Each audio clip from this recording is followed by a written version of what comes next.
महर्षि वाल्मीकि, जिन्हें संस्कृत साहित्य के आदिकवि के रूप में जाना जाता है, की जीवन यात्रा प्रेरणादायक और अद्वितीय है। वह पहले एक साधारण डाकू थे जिन्होंने जीवन की कठोर वास्तविकताओं का सामना किया, लेकिन उनके जीवन में एक ऐसा मोड़ आया जिसने उन्हें डाकू से महाकवि और महान ऋषि बना दिया। उनकी इस यात्रा ने न केवल उन्हें एक महान व्यक्तित्व बनाया, बल्कि उनके द्वारा रचित रामायण ने भारतीय साहित्य और संस्कृति में एक अमिट छाप छोड़ी। यह कहानी वाल्मीकि की आंतरिक परिवर्तन की यात्रा, आध्यात्मिक उन्नति और उनके महाकाव्य रचना की प्रेरणा की है। उनकी इस यात्रा को जानना और समझना हमें यह सिखाता है कि सही मार्ग पर चलकर कोई भी व्यक्ति अपना जीवन बदल सकता है और समाज के लिए प्रेरणा स्रोत बन सकता है। वाल्मीकि का प्रारंभिक नाम रत्नाकर था।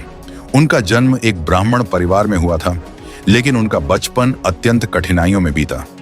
जब वह छोटे थे, उनके परिवार को गहरे आर्थिक संकट का सामना करना पड़ा। इसी वजह से रत्नाकर को अपना परिवार पालने के लिए एक कठिन रास्ता अपनाना पड़ा। वह एक डाकू बन गए और राहगीरों से लूटपाट कर अपना जीवन निर्वाह करने लगे। रत्नाकर के लिए डकैती केवल जीविका का साधन बन गया था, लेकिन वह अपनी इस गलत राह से अनभिज्ञ थे। उन्हें यह भी नहीं पता था कि उनके कर्म गलत हैं, क्योंकि वह केवल अपने परिवार के पालन पोषण के लिए ऐसा कर रहे थे। रत्नाकर की जिंदगी में एक अद्वितीय मोड़ तब आया जब उनकी मुलाकात नारद मुनि से हुई। नारद मुनि, जो स्वयं एक महान ऋषि और भगवान विष्णु के भक्त थे, हमेशा सच्चाई और धर्म का प्रचार करते थे। एक दिन जब नारद मुनि जंगल से गुजर रहे थे, तो रत्नाकर ने उन्हें लूटने के इरादे से रोक लिया। नारद मुनि ने शांतिपूर्वक रत्नाकर से बात की और उनसे एक सवाल पूछा, तुम ये पाप कर्म क्यों कर रहे हो? रत्नाकर ने उत्तर दिया, मैं यह सब अपने परिवार के लिए करता हूं, ताकि वे भूखे न रहें। नारद मुनि ने तब उनसे पूछा, क्या तुम्हारा परिवार तुम्हारे इन पाप कर्मों का हिस्सा बनने को तैयार है? रत्नाकर को यह सुनकर आश्चर्य हुआ। उन्होंने कभी इस बारे में नहीं सोचा था। नारद मुनि ने उन्हें सुझाव दिया कि वह अपने परिवार से यह प्रश्न पूछें कि क्या वे उनके पापों में हिस्सेदार हैं। रत्नाकर ने तुरंत अपने परिवार से यह सवाल पूछा, लेकिन उनका परिवार इस पाप कर्म में हिस्सेदारी लेने से मना कर दिया। यह सुनकर रत्नाकर को गहरा धक्का लगा और उनकी आंखें खुल गईं। उन्होंने समझा कि उनके द्वारा किए गए पापों का बोझ केवल उन्हीं पर पड़ेगा और कोई भी उनके साथ नहीं होगा। इस घटना के बाद रत्नाकर ने नारद मुनि के सामने आत्मसमर्पण किया और उनसे मार्गदर्शन मांगा। नारद मुनि ने उन्हें तपस्या करने का सुझाव दिया और भगवान का नाम जपने के लिए कहा।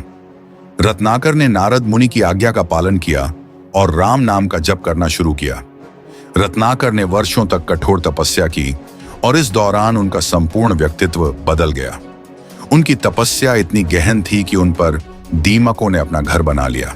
इस कारण उनका नाम वाल्मीकि पड़ा, जिसका अर्थ है वह जो दीमक के टीले से निकला हो। रत्नाकर अब महर्षि वाल्मीकि बन चुके थे। उनकी तपस्या और राम नाम के जप ने उन्हें आध्यात्मिक शक्ति और ज्ञान प्रदान किया। उन्होंने समाज के कल्याण के लिए अपना जीवन समर्पित कर दिया और उनके जीवन का एक नया अध्याय शुरू हुआ। वाल्मीकि ने अपनी आत्मिक उन्नति के बाद ध्यान और साधना के माध्यम से धर्म और सत्य का मार्ग अपनाया।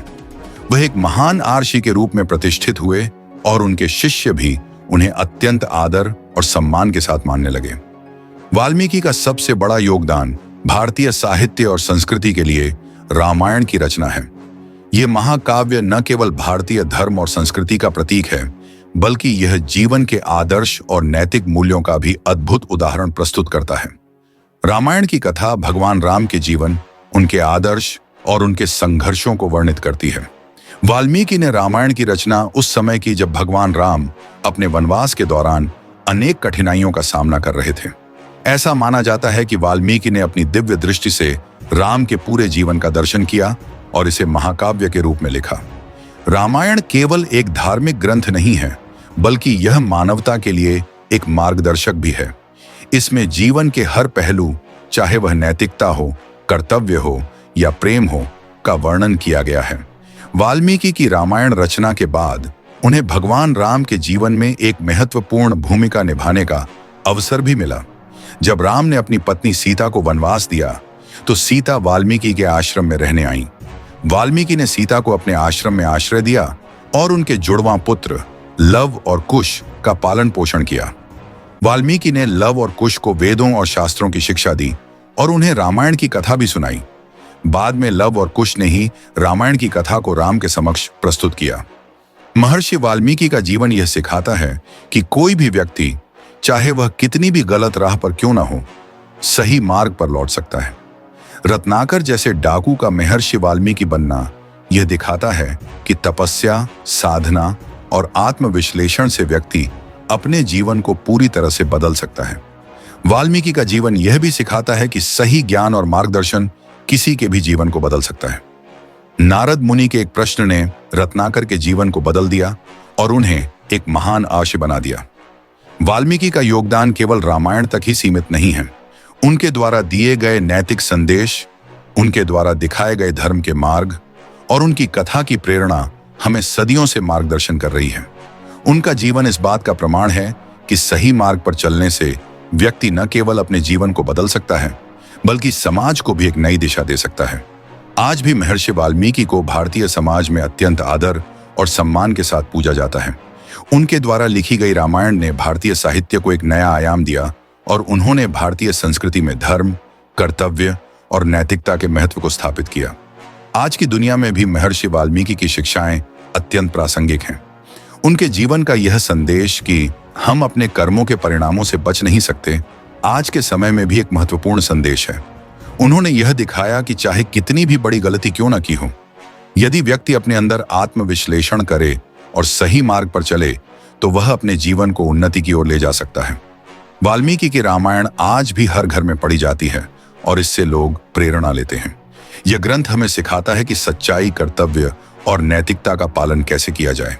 वाल्मीकि ने जो आदर्श प्रस्तुत किए वे आज के समय में भी अत्यंत महत्वपूर्ण हैं और हमें सही मार्ग पर चलने के लिए प्रेरित करते हैं। महर्षि वाल्मीकि की जीवन यात्रा डाकू से महाकवि बनने की एक अद्वितीय और प्रेरणादायक कहानी है। उनकी यह यात्रा हमें यह सिखाती है कि कोई भी व्यक्ति, चाहे वह कितनी भी बुरी परिस्थिति में क्यों न हो, सही मार्गदर्शन और आत्मविश्लेषण के माध्यम से अपने जीवन को पूरी तरह से बदल सकता है।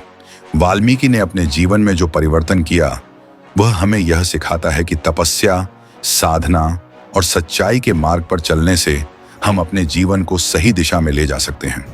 अगर आपको हमारी यह प्रेरणादायक कहानी पसंद आई हो तो कृपया स्पॉटिफाई चैनल को सब्सक्राइब, लाइक और शेयर करें ताकि हम आपके लिए और भी अद्भुत कहानियां ला सकें।